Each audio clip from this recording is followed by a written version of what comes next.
partial fruit bastardizations here. You only have 3 left. Can you believe it? I think it'll be okay. Plus, good old cultural appropriation too. Can't forget about that.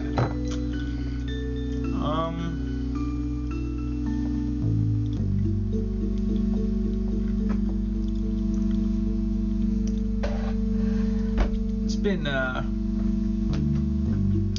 just a tough couple of weeks, months. A lot of things changing in my life.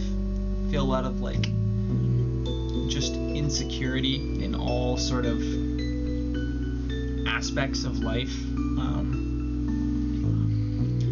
And I guess it's as things sort of interrelate, kicks up a lot of my own mental baggage, and I've been revisiting some friends from just earlier in my life, internal friends, which sometimes come around to external friends. Internal, external, what's the difference? Anyways, schizoid aside,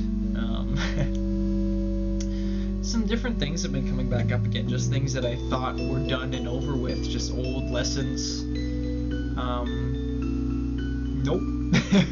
Things seem to have a way of popping their head back out again, and just deeply really learning the lessons that we needed to learn at a time. It's been hard to really feel at rest or at ease. I think that's a pretty common notion, you know, where we're kind of always on as humans, and you know, we can feel satisfied in blips and dots and when conditions and terms apply, but just for its own sake, or even in light of terms and conditions applying not so favorably, can we be with that? And I think it's those areas where the terms and conditions don't apply so favorably which need our highest favor and deep passion.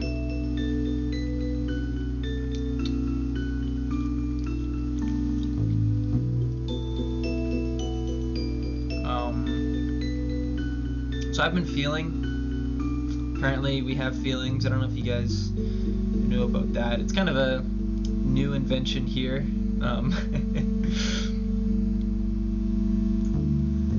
And I feel like I really received what I was looking for tonight, and I'd like to share a bit of that if I can. I feel like why I even turn to whatever it is I seem to care about and identifying the fact that I care specifically, and specifically caring about caring. That's, I guess, how I would put whatever my highest intention seems to really be these days, since I started explicitly defining it on the internet. It seemed to really coming down to inspiring this unconditional sort of allowance of life, of being, and what results of that, what that means, and trying to speak to that to the best of my ability, and to share in the nature of that as I understand it, perhaps. But I feel like sometimes I get lost in the forest, I get lost in the trees, and I miss the forest. I miss that initial spark of what seemed to matter the most. And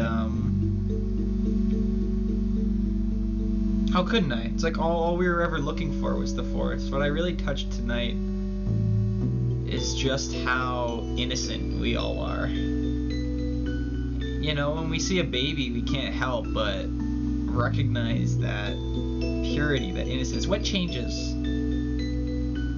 What do we lose?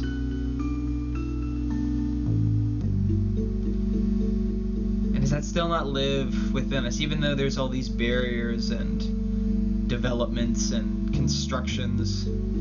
Does that similar volatility, does that crying out for love and vulnerability and that purity of the will, we're biologically driven towards attachment, towards love, towards closeness, towards warmth, towards intimacy. we want this. And we have all these truisms, you know, we should love ourselves, we should love others, all humans want love, all is love. It's just words until it isn't, you know.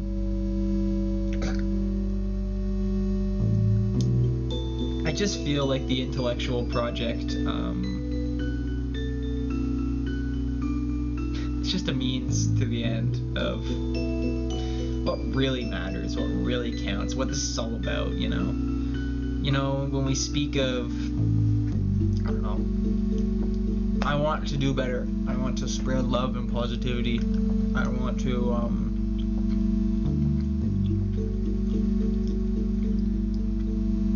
it's the rest of my jubes.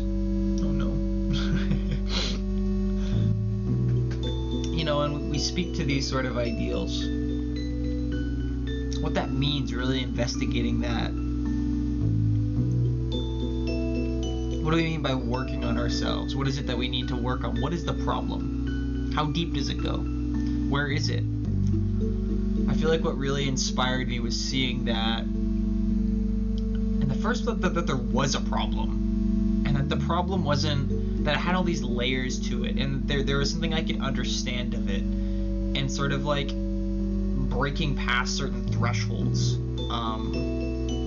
especially of the mind. You know, if we take this notion that we start from that innocence, from that purity, from that just raw sort of crying out, that volatility of the infant, just that expressed sort of sentiment, you know, which is just entirely dependent and at one with its environment, you know, like,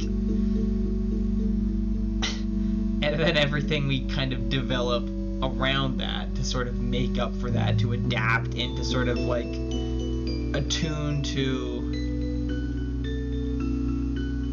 the environment, right?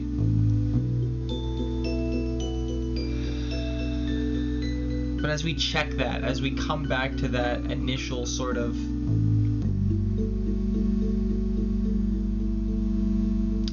sense, and as we can go out of our way to make up for what we didn't get and what we made of it, and to check and to really touch our own freedom, our own direct access to reality, and our own mystical will, our own mysterious will. I was talking with Charles, big ups to Charles, and he's not so into the mysticism stuff. Maybe one day. I think he's a mystic deep down. I think we're all mystics deep down, but I won't hold you to it, because you know, onwards, 500 more questions. But no, he sent me a quote. I think it's Meister Eckhart. I love Meister Eckhart. You know, there's no reason for life. I always needed to know what was love. What does it mean to love someone? I won't know that I love someone until I know that I love someone. And like, I needed to know love before I could know love. And I looked and I looked and I looked and I looked to all these ideals, to all these images, to all these constructions. I looked to the internet, I looked to authority figures, looked to everything to try and tell me what this thing was so that I could have it. You know, I could confess to this person that I loved you, that I love you. Like, I needed to know that, because I felt like I wasn't capable, like I couldn't know, like I wasn't worthy.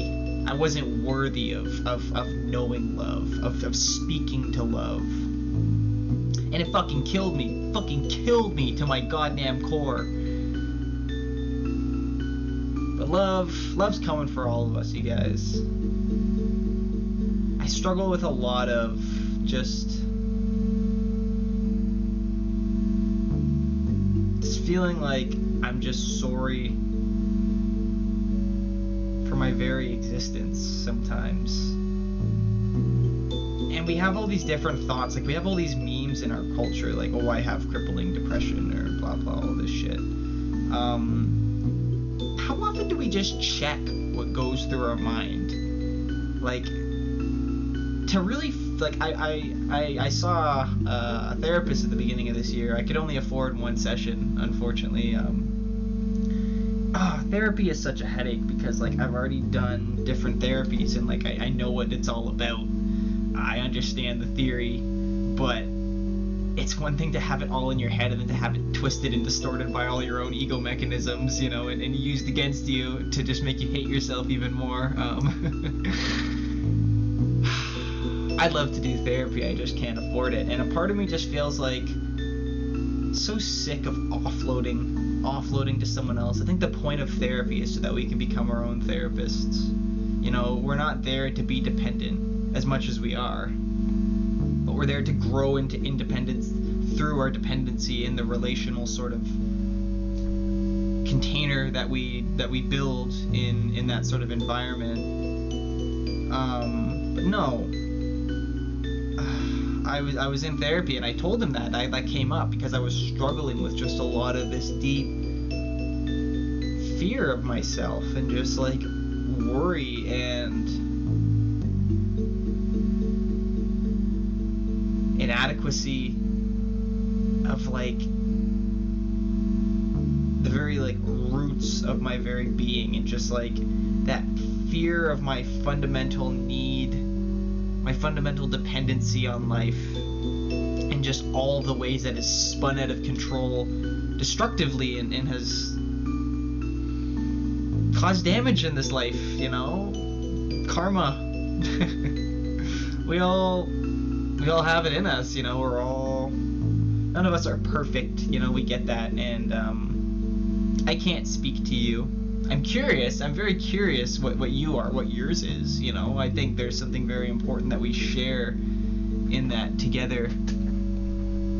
But I know for me, I don't feel very good. I don't feel very good sometimes. I think that's really what it comes down to. You know, we can point at the system or the world or our parents or whatever it is, you know, and it's all valid, it's all the case, but what is that? What is it in our parents? What is it in the system? What is it in all these boogeymen? Does it all just not come back down to what's on the inside? And what is this inside we speak of? What is this inside? What are we referring to? I'm so sick of pointing the finger. I'm so sick of pointing the finger. I don't want this anymore, you guys. I don't want the hatred, the blame, the judgment, the shame, the agony. I'm just so sick of it.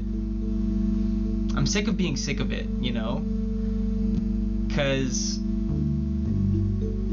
it's almost like being sick of it just perpetuates it even more. It just makes us point the finger more, makes us just dwell in more of it. Like, it's not like I'm afraid of the feeling of shame or of anger. It's just the way I relate to it. It's all these different structures and practicalities I formed to try and push this sensation away because it wasn't sociable, you know. It didn't fit in. It didn't meet certain requirements, and you know, we don't know what to do with that. It's almost like the way we relate to that changes over time, and it's almost like the way we're relating to that is what is diminishing that content. Because like, I'm gonna talk more about this, and I'm gonna circle around to my initial point of why I even brought up therapy in the first place. Like, I want to give you guys a high quality reduction of things. This is why I find philosophy and intellectualism and all this shit very interesting and very important. But it's just a map. It's just a map of a deeper territory. The map isn't other than the territory. There's only the territory. But it's so easy to get lost in the maps. It's so easy to try and eat the menu rather than ordering the food.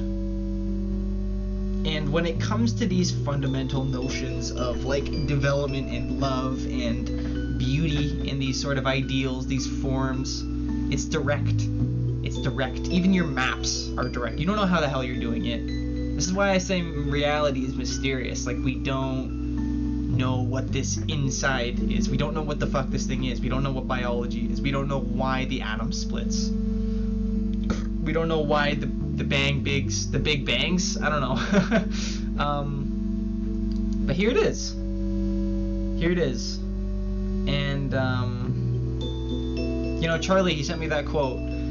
And I think that really touches just the necessity of love, the necessity of that biological derivative, which gets bastardized and spun off in all these different directions.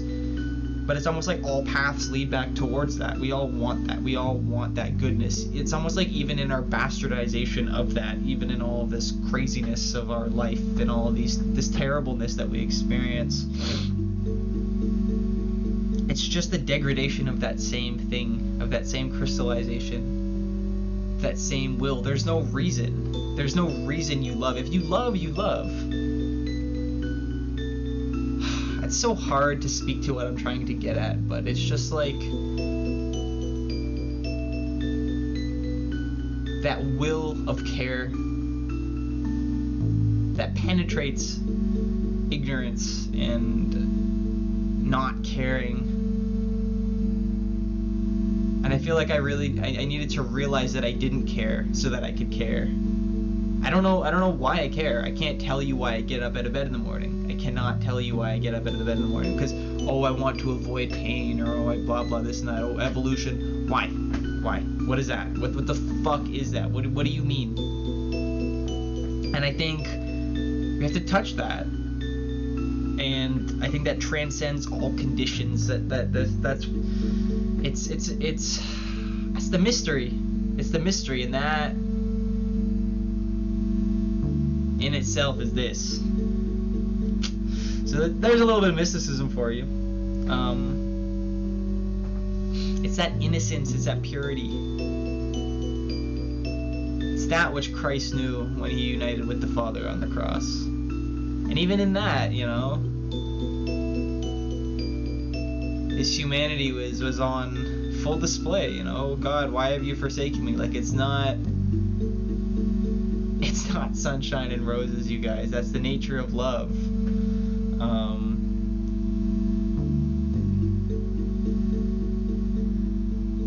It's not meant to be easy. It's almost like the less easy it is, the more easy it can be. I don't know.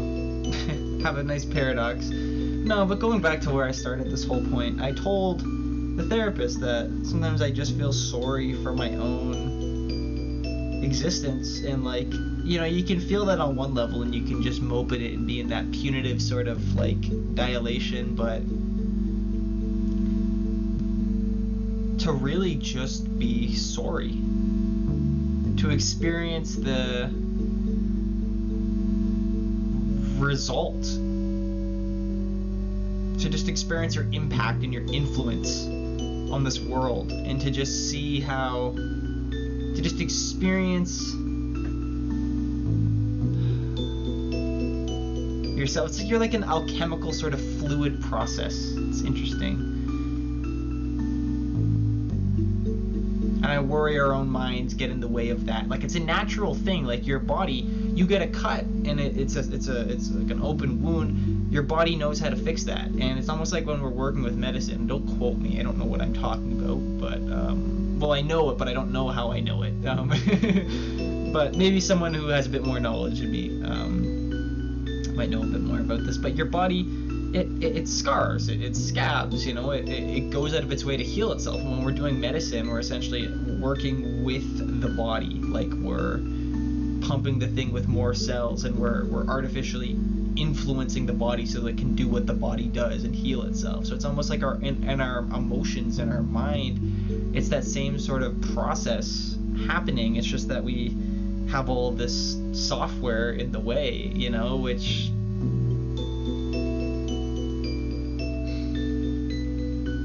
is probably just part of the system. It's probably just part of the system, but the system is changing, it's optimizing, it's figuring itself out. Oh, my audio's gonna go now. Oh no. No, let me finish that point because I keep jumping away from it. But I told him, like, it came up, that I feel sorry for my very existence sometimes, and like, he stopped me. He's like, really feel that, like feel the weight of that. And like, going back to what I was saying, we throw these catchphrases around and we speak to heavy shit like that, like self-hatred, like hatred of someone else, like wanting to kill someone. like having crippling depression, like having a mental illness, like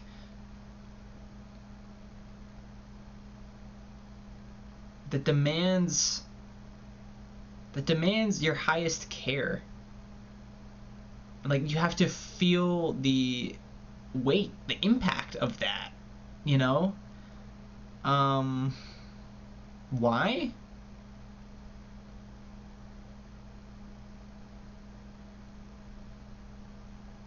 Exactly. Why? That's the question.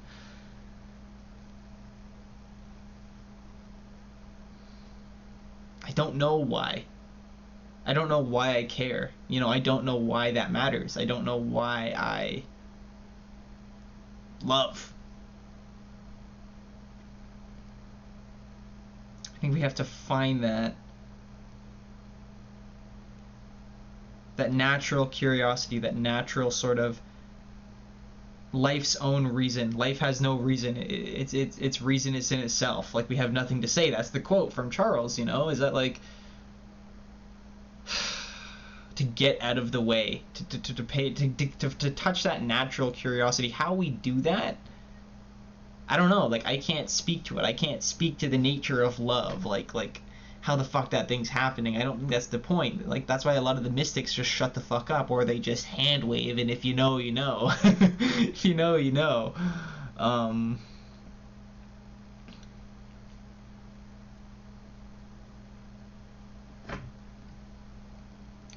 But there is that unbreakableness to us, which allows us to check.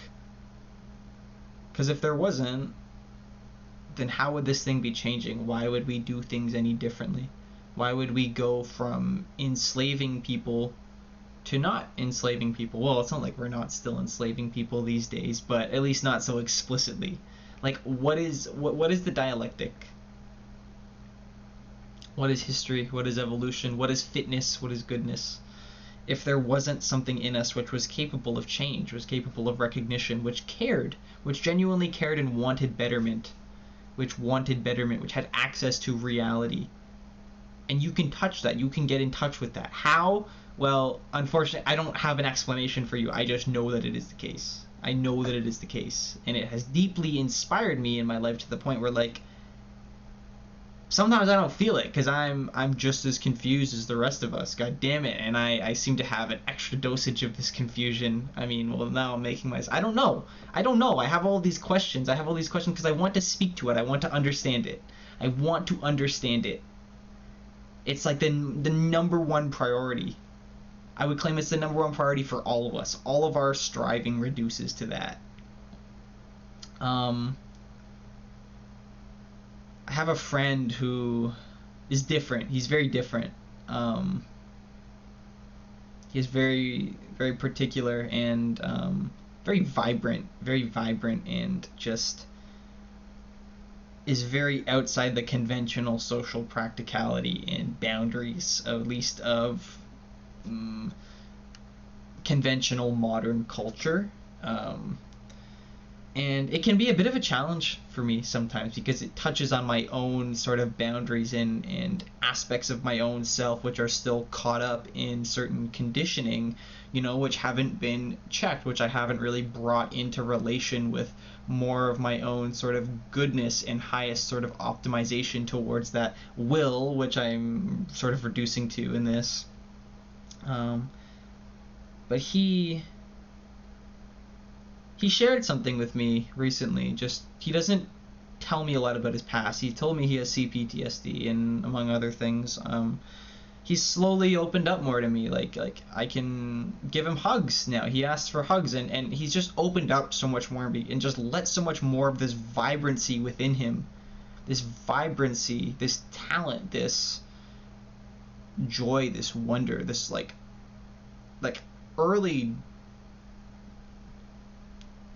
developmental parts of himself that kind of come out. Like, it's interesting because you can tell his development is stunted in some areas, but like he's just really unique, in his unique development allows for him to express himself in ways that are interesting and different, and inspire my own sort of curiosity and investigation of my own self, and what I can find which can relate with that, even if it's outside of what is generally practical within our world as we understand it now, or at least what generally goes valued and acceptable in society. I'm giving you a whole blah blah, sorry. But he shared something with me, which connected some dots for me, but it was... And to really experience and to hold space and to really feel, to not need to get away from it, to not just be overly sappy and daunting and try and do something with it, but to just hold space for his experience, for his pain, for the tragedy of his experience, and to notice his strength and his capability and his resiliency and his adaptiveness to that.